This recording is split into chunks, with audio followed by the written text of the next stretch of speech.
We're going to do a supply and demand problem. Here we have different supply curves from two countries. The inverse supply of guitars from South Korea and Indonesia are given by the following equation. So in South Korea, inverse market supply. And in Indonesia, we have the following inverse market supply. The market demand for guitars is given by the following. What is the equilibrium price and quantity of guitars? How many guitars are supplied by each country? So step one, we're going to solve for each country's market supply by solving its inverse market supply equation for Q. So let's start with South Korea. Here's the inverse market supply. Price is a function of quantity. We're going to solve this for Q. So moving some things around and dividing through by 2, we have South Korea's market supply equation. Doing a similar thing for Indonesia. I'm going to take this equation here and solve it for Q. And now we have Indonesia's market supply. Step 2 is going to add each country's market supply to get the total market supply. So Q subscript K plus Q subscript I, adding those equations together, we get the total market supply. So doing that right here, we get 1.5p minus 240.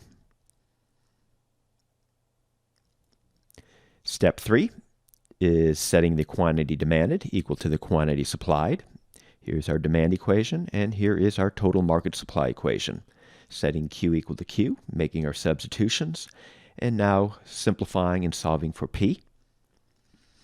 Adding 0.5p to both sides is where we get the 2p, and adding 240 to both sides is where we get the 1,000. 760 plus 240 is 1,000.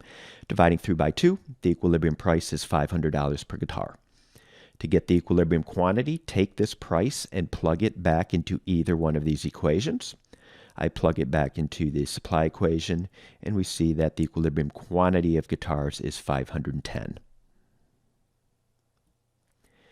And let's determine how many guitars are supplied by each country. So in South Korea, we take South Korea's market supply, and we're going to plug in 500 for P. Doing that, we see South Korea supplies 150 guitars. As for Indonesia, we plug the equilibrium price into Indonesia's market supply, and we see that Indonesia supplies 360 guitars. If we were to add up 150 to 360, we get back to the 510, which I do right here. All right, that's it. Hope you found this video helpful.